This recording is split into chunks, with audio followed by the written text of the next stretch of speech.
સ્ટાફગણ અને વિદ્યાર્થીઓ, good morning. ગીતાજીના શ્લોક, અધ્યાય 3, શ્લોક નંબર 13, 14 અને 15. 13મો શ્લોક છે ને એ એવો છે કે આપણે જ્યારે જમવા બેસીને ત્યારે બોલીએ છીએ, અને એ શ્લોક આપણે ગયા વર્ષે ચાલુ પણ કરેલા હતા કે જમવા ટાઈમે ભગવાનને યાદ કરવા જોઈએ.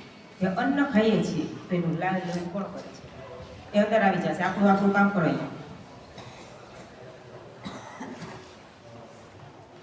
ત્રિકાળ સંધ્યા, ઘણાના ઘરમાં ત્રિકાળ સંધ્યા થતી હોય છે.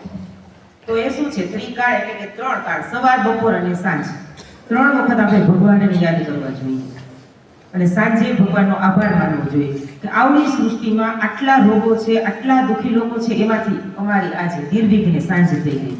તો હરપળ અને સવારે ઉઠીને ભગવાનને પ્રાર્થના કરવાની કે હે ભગવાન, મારો આખો દિવસ કોઈને નળિયા વગર અથવા હું કોઈને નળું નહીં એવો પસાર થાય. કારણ કે આવડી સૃષ્ટિમાં આટલા જનજીવન છે તો આપણાથી કંઈ ખરાબ ન થાય. અને જે કંઈ કરીએ છીએ 9 થી 12 આખે અહીંયા નવી લાઈન આવશે.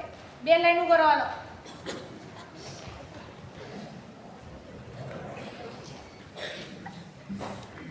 ચાલો કમરથી સીધા. અધ્યાય 3, શ્લોક 13. યજ્ઞશિષ્ટાસિન સંતો મૂર્જન્તે સર્વકિલ્બિષે મૂર્જતે તે ત્વદં પાપા એ પ્રચંત્યાત્મકારણાત. યજ્ઞમાં વધેલા અન્નને આરોગનારા શ્રેષ્ઠ પુરુષો સર્વ પાપોથી મુક્ત થઈ જાય છે, અને જે પાપીઓ પોતાના શરીરના પોષણ માટે જ અન્ન રાંધે છે તેઓ તો પાપને જ ખાય છે. તો તમે ક્યારેય તમારા મમ્મી પાસે જો રસોડામાં બેઠા હોય ને તો તમને ખબર હોય કે આપણે રસોઈ બનાવતા હોય ત્યારે દેવતા જમાડીએ છીએ.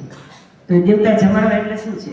કે આવીને જમે અને એવું આહ્વાન કરીએ કે અન્ન રાંધ્યું છે આપણે, જે દેવતાએ અન્ન આપણને રાંધી પકવી અને ખાઈએ છીએ એ પાચન થઈ અને શરીરમાં લોહી બને. તો આપણે નગુણા ન કહેવાય. કારણ કે આપણે દરેક વ્યક્તિ અને દરેક વસ્તુનો આભાર માનવો જોઈએ.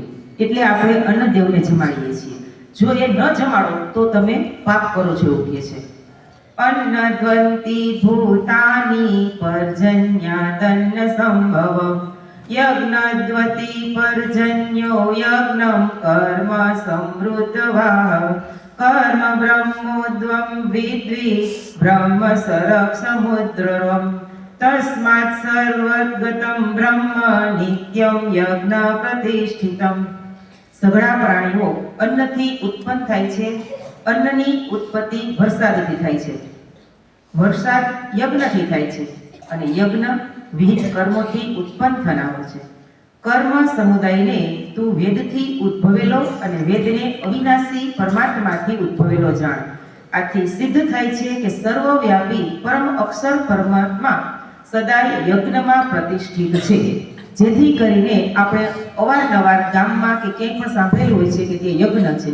તો યજ્ઞ કરવાથી આજુબાજુનું વાતાવરણ શુદ્ધ થાય છે, પવિત્ર થાય છે, અને દરેકની મનોદશા છે એ એકદમ સાત્વિક અને શુદ્ધ થઈ જાય છે. આપણે કોઈ પણ ખૂણે મનમાં ક્યાંય કચરો હોય તો એ પણ દૂર થાય છે, અને ભગવાનને યાદ કરી અને એને આહુતિ આપવામાં આવે છે કે જેથી બધા દેવી દેવતાઓ છે એ આપણા કાર્યમાં હાજર હોય એવું આપણે માનીએ છીએ. Okay, thank you.